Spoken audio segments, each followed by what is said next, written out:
Class 12th Hindi का test paper आ चुका है वार्षिक परीक्षा 2025 के लिए। प्यारे बच्चों, यहाँ पर एमपी बोर्ड के जितने भी हमारे क्लास 12th वाले स्टूडेंट्स जुड़े हुए हैं उनका पूरा टेस्ट सीरीज़ हमारे इसी चैनल पर आपको देखने को मिलेगी।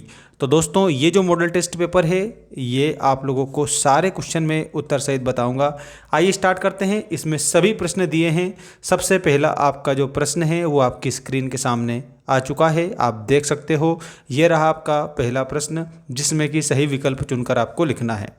पहला प्रश्न है, तुलसीदास के अनुसार पेट की आग कौन बुझा सकता है। तो दोस्तों, तुलसीदास जी जो हैं भगवान राम के परम भक्त थे। इन्होंने रामचरितमानस की रचना की थी और रामचरितमानस जो है वो अवधी भाषा में लिखा गया महाकाव्य है। तो यहाँ पर पेट की आग कौन बुझा सकता है, तो उत्तर में आप लोगों को बताना रहेगा राम पेट की आग को बुझा सकते हैं। अगला जो प्रश्न है, संस्कृत साहित्य के अनुसार कवि कालिदास ने शिरीष को क्या माना था, कोमल माना था। ये किसके अनुसार, संस्कृत साहित्य के अनुसार। इसके अलावा आप देख सकते हो, ये रहा आपका नेक्स्ट क्वेश्चन, जिसमें मोहनजोदड़ो के अजायब घर में तैनात व्यक्ति का नाम क्या था, तो वो था अली नवाज। आप सभी स्टूडेंट को चैनल को सब्सक्राइब कर लेना है। अगला जो क्वेश्चन है वो आप देखिएगा, ये रहा आपका अगला क्वेश्चन, टीवी पर प्रसारित खबरों में सबसे महत्वपूर्ण क्या है। तो विजुअल भी होता है, नेट भी होता है और बाइट भी होता है। तो उपरोक्त सभी आप उत्तर के रूप में इसे लिखेंगे। नेक्स्ट क्वेश्चन है, शांत रस का स्थायी भाव, तो इसमें आपको निर्वेद बताना है। क्रोध किस रस का है, ये आपका रौद्र रस का स्थायी भाव है। विष में किस रस का स्थायी भाव है, तो यहाँ पर अद्भुत रस का स्थायी भाव विष में आप लोगों का हो जाएगा। इसके अलावा शब्द शक्ति के भेद माने गए हैं। इसमें 3 भेद शब्द शक्ति के माने गए हैं। 3 भेद में पहला भेद है आप लोगों को अभिधा बताना है, दूसरा आप लोगों को लक्षणा बताना है और उसके बाद थर्ड वाला है व्यंजना। अभिधा, लक्षणा और व्यंजना आपका करेक्ट उत्तर इसमें हो जाएगा।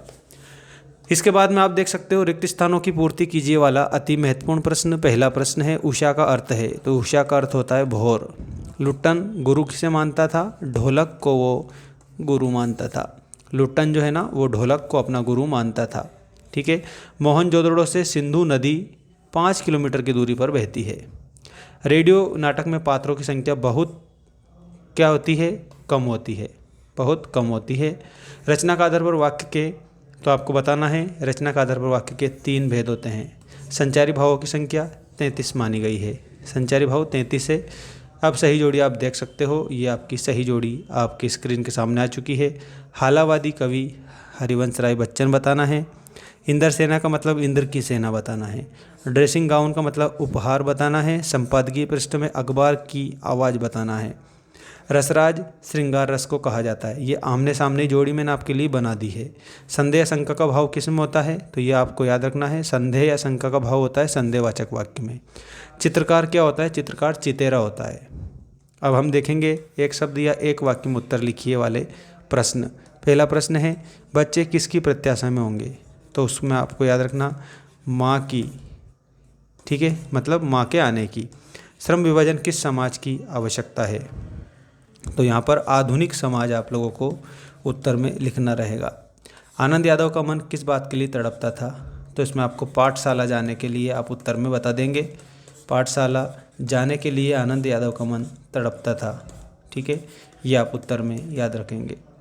इसके अलावा किस घटना या समस्या या मुद्दे का विश्लेषण या छानबीन को क्या कहते हैं, तो यहाँ पर आप लोगों को एक बात मैं बता देता हूँ, उसे कहते हैं विशेष रिपोर्ट। ठीक है, विशेष रिपोर्ट आप उत्तर नंबर जो 4 है इसमें आपको लिखना रहेगा। ये आपका करेक्ट उत्तर आपके लिए।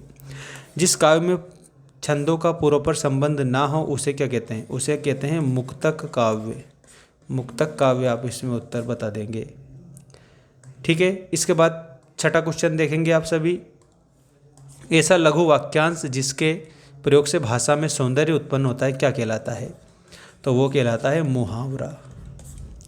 निरर्थक शब्द युग्म का कोई एक उदाहरण, तो आप लोगों को अंट संट लिखना है। अंट शंट ये निरर्थक शब्द युग्म का एक उदाहरण हो जाएगा। इसके अलावा ये रहा आपका सत्य असत्य लिखिए वाला प्रश्न। फिर आप गोरखपुरी रुबाइयाँ श्रृंगारस पर आधारित है या असत्य, आप इसमें बताएंगे। जिनेंद्र कुमार ने अर्थशास्त्र को अनीति शास्त्र कहा, ये सही है, ठीक है। और आनंद यादव मराठी भाषा के विख्यात साहित्यकार थे, तो ये भी आप लोगों को क्या बताना है, ये भी आपको सत्य के रूप में इसे बताना है। निरक्षरों के लिए मुद्रित माध्यम उपयोगी होते हैं, तो इसमें असत्य बता देना है। असत्य इसलिए बताना है क्योंकि निरक्षर है, उसको अक्षर का ज्ञान ही नहीं है, तो लिखा हुआ कैसे समझ आएगा उसे। अगला प्रश्न है, रस को काव्य की आत्मा कहा जाता है, ये सही है या गलत है, तो इसमें आपको सही बताना है। उन्मुक्त शब्द का तत्सम भाषा का शब्द है, तो ये आपका सही है। तत्सम शब्द किस भाषा के शब्द होते हैं, तो तत्सम शब्द जो है ये संस्कृत भाषा के शब्द होते हैं, जो जैसे संस्कृत में प्रयोग किए जाते हैं ना, वैसे ही हिंदी में भी ये प्रयोग किए जाते हैं, ठीक है। बाकी आप लोगों को नेक्स्ट वीडियो में हम और भी बेस्ट क्वेश्चन बताएंगे, तो आप वीडियो को ज़रूर देखना।